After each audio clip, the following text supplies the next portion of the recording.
Aku tak takon, wong sak donya iki sapa sing uripe ora kepengin kepenak? Mesti kabeh kepengin kepenak. Kabeh kepengin mulya, kabeh kepengin sugih, kabeh kepengin ora kekurangan.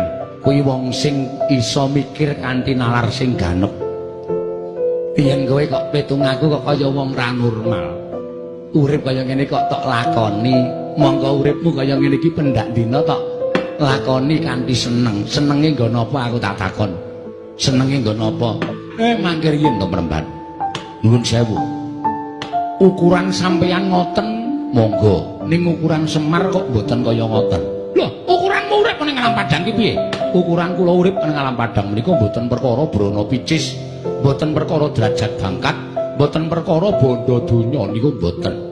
Ning ukuran kula urip ing alam padang niku ati. Ana kebekan derajat pangkat brana picis akeh turah-turah, nek atine ora tentrem, niku padha karo menggunggung penyakit.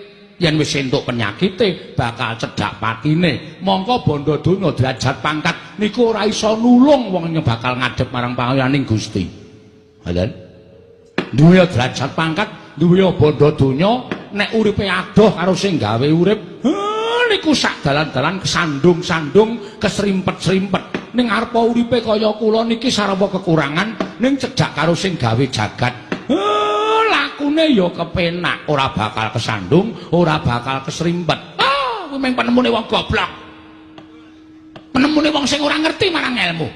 Sing kandha sapa? Wong sugih, wong duwe derajat kok adoh karo sing gawe urip. Ming gumantung karo nggone ngrasake. Ning mesti adoh karo sing gawe urip. Jalaran apa kok iso kaya kandha kaya mangkono? Mergo derajat pangkat niku sing iso micake wong.